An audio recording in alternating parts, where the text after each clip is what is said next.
ये season FPL का काफी यूनिक होने वाला है मेरे हिसाब से। इट्स नॉट मतलब एक ऐसा सीजन है जो काफी स्ट्रेट फॉरवर्ड चॉइसेस आपको नहीं दिखाएगा, क्योंकि हमारे पास जो प्रीमियम्स हैं उसमें काफी प्रीमियम्स मतलब जो हाई प्राइस प्लेयर्स होते हैं वो काफी अच्छे प्लेयर्स को दिए गए हैं। मतलब जैसे ब्रूनो, रैशफोर्ड, केन, हालैंड, ट्रिपियर और ट्रेंट जैसे। तो इन सबको एक टीम में लेना काफी टफ होगा, तो इसलिए हमें थोड़े प्रीमियम सैक्रिफाइस करने पड़ेंगे। और जो हम एक दो प्रीमियम्स लेंगे और या फिर हम जो भी मिस आउट करेंगे उसमें ही हमें अपसाइड और डाउनसाइड दिखेगा रैंक्स में इस सीजन। तो यही सब चीजों को कवर अप करने के लिए हमें थोड़े पिक्स ढूंढने पड़ेंगे जो हमें कंटिन्यूसली और कंसिस्टेंटली पॉइंट्स दे सके without missing out the other premium picks. तो इस वीडियो में हम बेसिकली थोड़े डिफेंडर्स की बात करने वाले हैं, क्योंकि प्रीमियम में तो सिर्फ ट्रेंट और ट्रिपियर ही है। तो हम थोड़े ऐसे डिफेंडर्स की बात करने वाले हैं जो सेकंड या थर्ड डिफेंडर आप लेने वाले हो या फिर आप जो बेंच में रखने वाले हो। बेसिकली हम बात करने वाले 4 मिलियन से लेकर 5 या 5.5 तक। पहली टीम की बात की जाए तो वो होगा एस्टन विला। एस्टन विला ने अभी रिसेंटली साइन किया है पाउ टोरेस को फॉर 31 मिलियन, और वो एफपीएल में 4.5 मिलियन प्राइस्ड है। तो मेरे हिसाब से तो देयर इज नो डाउट कि he will start over Mings as a left centre back. Mings mid season में उसका बैकलैश हुआ था उनाई एमरी के साथ when his captaincy got ripped off. तो उसने खुद को ही स्क्वाड से अलग कर दिया था एंड देन धीरे धीरे करके उस स्क्वाड में वापस आया। He was not started for few games and then finally started games later on. तो मेरे हिसाब से उस रिलेशंस को देखते हुए Paul Torres is going to start over Mings. And ये भी चीज है कि पॉल टोरेस पहले एमरी के साथ काम कर चुके हैं विला रियाल में, तो वो एक दूसरे को जानते हैं। And for 4.5 million proper starter, and अगर आप फिक्चर्स को देखेंगे उस हिसाब से काफी अच्छा ऑप्शन होगा। और दूसरे एस्टन विला डिफेंडर्स की बात की जाए तो दो और ऑप्शंस है। पहला होगा मैटी कैश। मैटी कैश का भी सिचुएशन थोड़ा डेवलप हुआ है, उसको ज्यादा मिनट्स मिलेंगे क्योंकि एशली यंग छोड़ के चले गए क्लब में और उन्हें एवर्टन ज्वाइन कर लिया है। तो अभी उनके अटैकिंग स्टार्ट्स उतने अच्छे नहीं है, पर वो भी 4.5 मिलियन में आते हैं।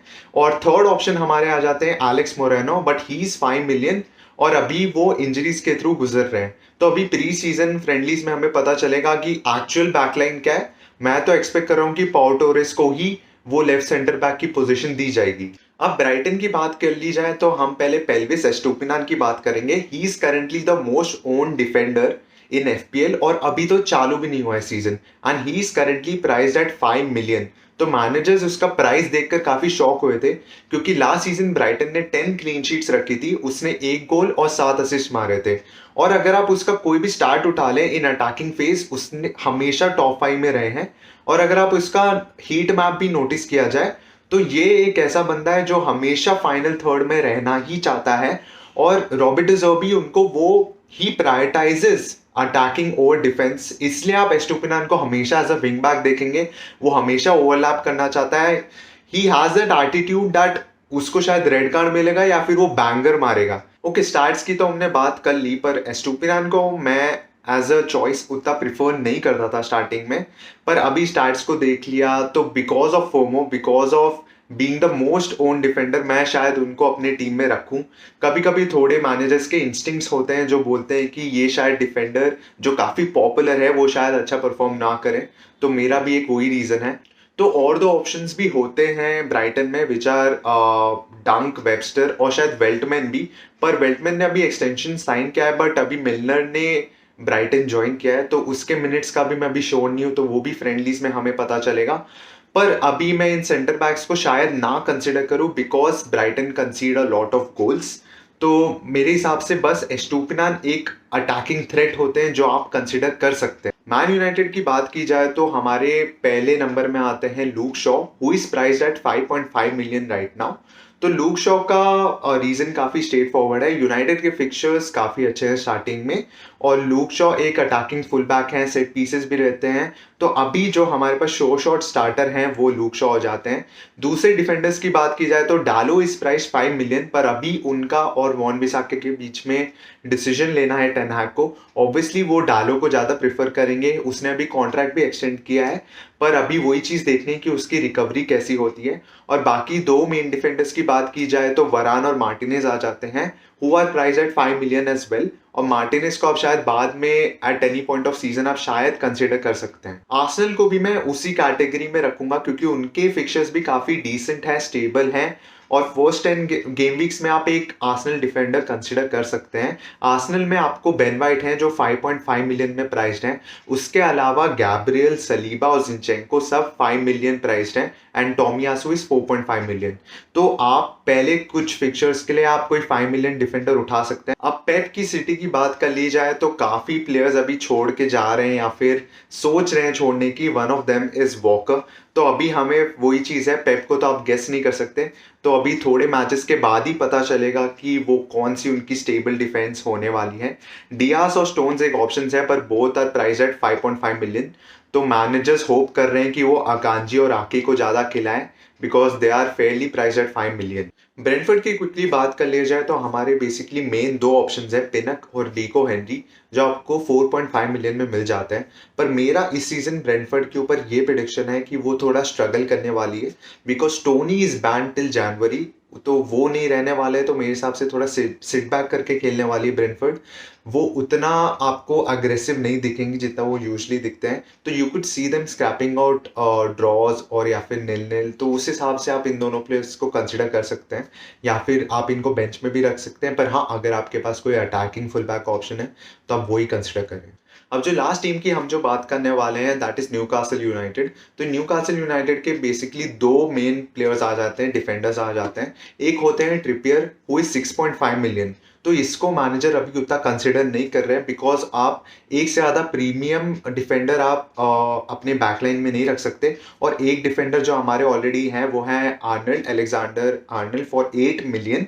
तो उसके वजह से वो 6.5 मिलियन थोड़ा ज़्यादा लग रहा है क्योंकि अगर आपको एक्स्ट्रा मिडफील्डर ले लें मिडफील्ड में फॉर 6.5 मिलियन और 7 मिलियन, तो वो भी आप कंसिडर कर सकते हैं। या फिर 7 मिलियन में जैसे बोवन आता है या फिर 7.5 मिलियन में आते हैं हमारे मार्टिनेली, तो शायद वो आपको ज़्यादा पॉइंट्स दे than the highly priced Trippier.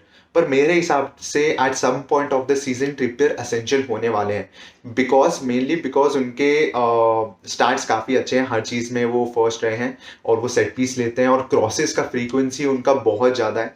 और अगर उनने क्लीन शीट रख ली गलती से न्यूकासल ने तो वो हमेशा बोनस पॉइंट्स में सबसे ऊपर रहते हैं। और अभी बेसिकली ट्रिपियर को नहीं कंसिडर किया जा रहा है because of the first few fixtures. वो काफ़ी उतने ईजी नहीं है। पर अभी मैं न्यूकासल को एक्सपेक्ट नहीं करता हूँ कि उनका फॉर्म डिग्रेड हो जाएगा। अगर उनका अटैक भी उतना अच्छा मेंटेन नहीं हो पाया, उनकी बैकलाइन काफ़ी स्ट्रांग है।